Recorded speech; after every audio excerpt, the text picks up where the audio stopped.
Lanjut adalah analisis kredit dan persetujuan pinjaman.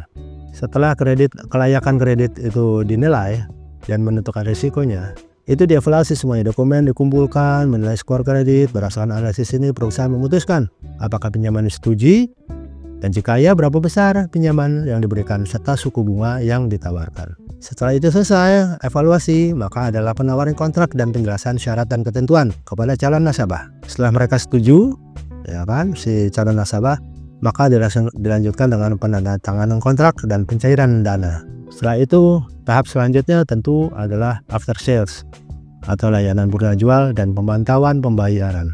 Setelah itu, langkah terakhir adalah evaluasi dan penanganan risiko pasca penjualan.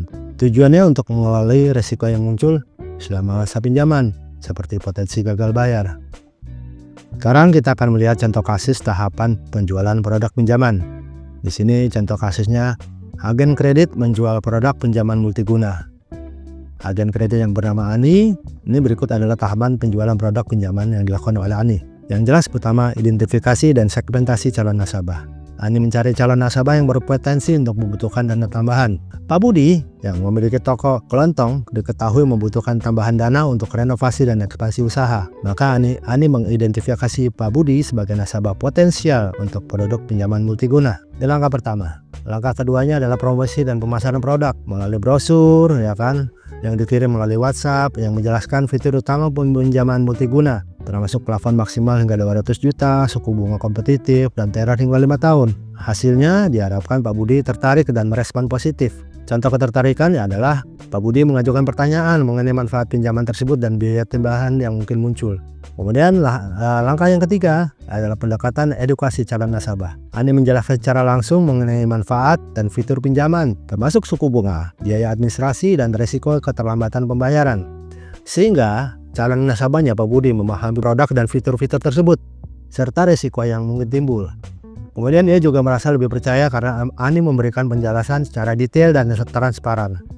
Langkah berikutnya tentu adalah konsultasi dan analisis kebutuhan nasabah. Setelah berdiskusi dengan Pak Budi untuk memahami kebutuhan spesifiknya, maka ia melakukan simulasi angsuran dengan perkiraan cicilan bulanan untuk pinjaman sebesar 150 juta dengan tenor 3 tahun. Dari hasil simulasi, Pak Budi merasa angsuran per bulan masih dalam batas yang bisa ia penuhi, sehingga ia semakin yakin untuk melanjutkan ke tahap pengajuan, yaitu tahap kelima. Maka Pak Budi mengajukan dengan dibantu Ani tentunya, melakukan pengajuan pinjaman dengan dokumen-dokumen yang dibutuhkan, KTP, sil penghasilan, rekening koran, dan sebagainya.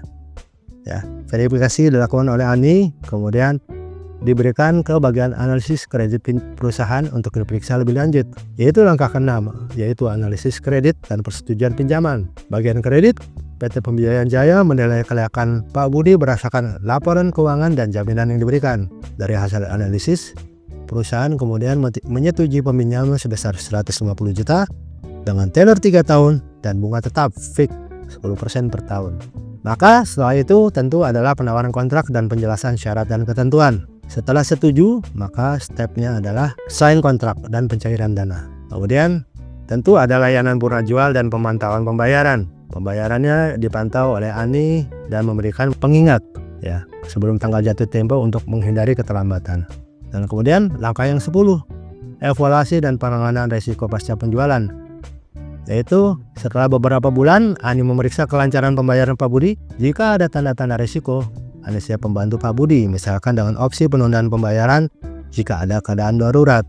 Maka hasilnya Pak Budi berhasil menjalankan kewajibannya dan setelah 1 tahun ia mempertimbangkan untuk memperpanjang pinjaman guna melakukan ekspansi bisnis lebih lanjut. Oke, kesimpulannya adalah Ani berhasil membantu Pak Budi mendapatkan pinjaman multiguna dengan mengikuti semua tahapan penjualan secara sistematis dari 1 sampai 10 tadi ya. Kasus ini menunjukkan bahwa keberhasilan penjualan produk pinjaman sangat bergantung pada edukasi yang baik dan pemahaman mendalam akan kebutuhan nasabah. Kesimpulannya, tahapan penjualan produk pinjaman harus dilakukan secara terstruktur dan komprehensif agar dapat mengelola risiko dengan baik, memenuhi kebutuhan nasabah, serta memastikan proses berjalan sesuai dengan regulasi. Sekian mata kuliah hari ini. Terima kasih. Assalamualaikum warahmatullahi wabarakatuh.